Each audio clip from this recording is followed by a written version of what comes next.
महाभारत में किन स्त्रियों ने नियोग के जरिए पराय पुरुष से पैदा की संतानें, जो हुए नामी और पराक्रमी। महाभारत काल में नियोग प्रथा से स्त्रियां किसी अन्य पुरुष से बच्चा पैदा कर सकती थी।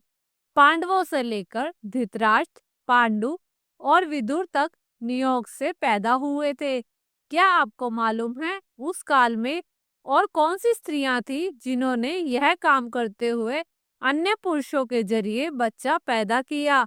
दोस्तों, नियोग का मतलब होता है पति के मृत हो जाने या संतान पैदा करने में असमर्थ होने की स्थिति में किसी योग्य पुरुष से संतान प्राप्त करना।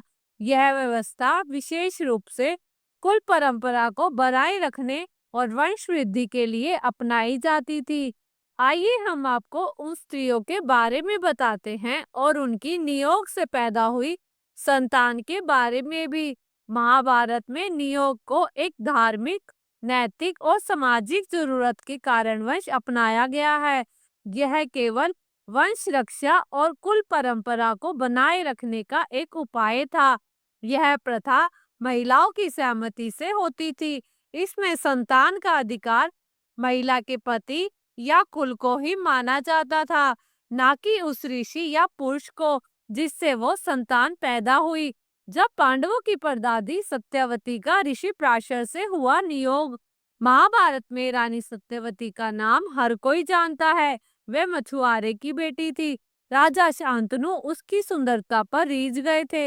हालांकि जब उन्हें सत्यवती से शादी करना चाहा, तो उनके पिता ने शर्त ले ली कि सत्यवती से पैदा हुई संतान ही राजगद्दी पर बैठेगी, जिससे शांतनु के पुत्र भीष्म को प्रतिज्ञा करनी पड़ी कि वह आजीवन ब्रह्मचर्य का पालन करेंगे, शादी नहीं करेंगे। हालांकि तब राजा शांतनु को मालूम भी नहीं था कि सत्यवती ने युवावस्था में महान ऋषि पराशर से संतान पैदा की है।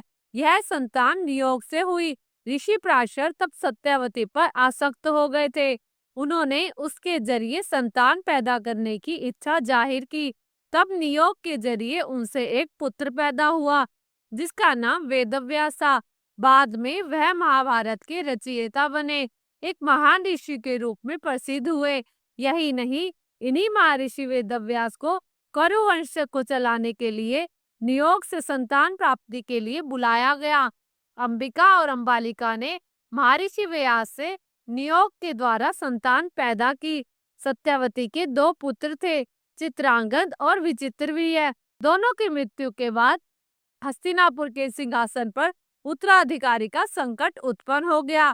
तब सत्यवती ने अपने पुत्र वेदव्यास यानी ऋषि व्यास को बुलाया और उन्हें नियोग के जरिए अपनी बहुओं से संतान पैदा करने के लिए कहा। अंबिका ने व्यास के पास आने पर आंखें बंद कर ली, तो उन्हें धृतराष्ट्र नामक पुत्र उत्पन्न हुआ, जो जन्म से ही अंधे थे।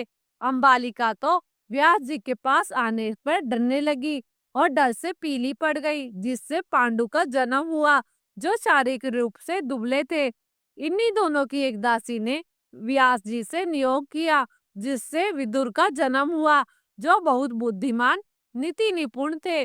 जब पांडु की पत्नी माधुरी ने अश्विनी कुमारों को बुलाया, तो पांडु को ऋषि कदम द्वारा दिए गए श्राप के कारण वह अपनी पतियों के साथ सहवास नहीं कर सकते थे। तब उन्होंने संतान उत्पत्ति के लिए अपनी दोनों पत्नियां कुंती और माधुरी को नियोग की अनुमति दी। माधुरी ने अश्विनी कुमारों से नियोग किया। उनसे नकुल, सहदेव नामक जुड़वा पुत्र का जन्म हुआ। नकुल और सहदेव पांडवों में सबसे छोटे थे। कुंती का 2 बार नियोग हुआ। कुंती जब कुंवारी थी, तब ऋषि दुर्वासा से मिले वरदान से उन्होंने सूर्य का आवाहन किया, जिसे कुंवारी होने के कारण लोकलाज के डर से उन्होंने टोकरी में रखकर नदी में बहा दिया। शादी के बाद पांडु की आज्ञा से कुंती ने 3 और देवताओं को बुलाया। इससे उन्हें 3 पुत्र मिले।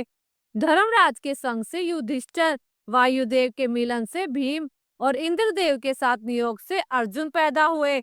वैसे महाभारत काल से पहले और इसके बाद भी नियोग प्रथा का उल्लेख अनेक धार्मिक ग्रंथों और पुराणों में मिलता है।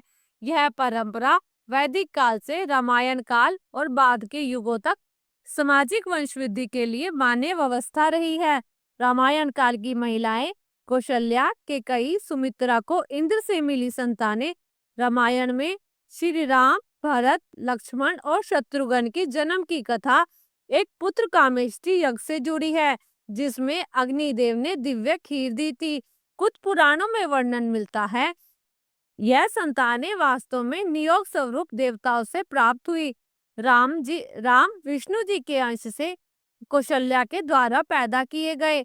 भरत इंद्र के अंश से केकई द्वारा पैदा किए गए।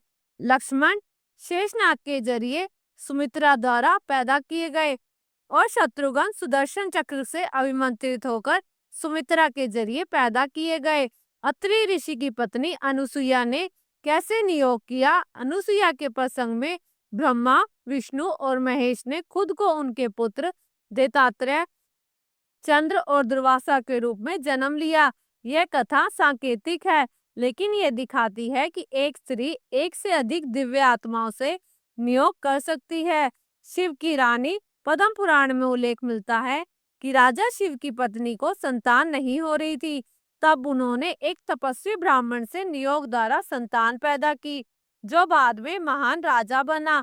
यह कहा जाता है कि यह नियोग रानी की सहमति के साथ राजा की अनुमति से हुआ था। राजा धुमली और रानी का पद्म पुराण में ये उल्लेख मिलता है। राजा धुमली की पत्नी ने अपने पति की मृत्यु के बाद ऋषिकुल से नियोग के जरिए पुत्र पैदा किया था। यह पुत्र बाद में एक प्रसिद्ध राजा बना। बाणासुर की पुत्री उषा, स्कंद पुराण के अनुसार उषा ने भगवान श्री कृष्ण के पौत्र अनिरुद्ध से गुप्त संबंध बनाए और गर्भवती हुई।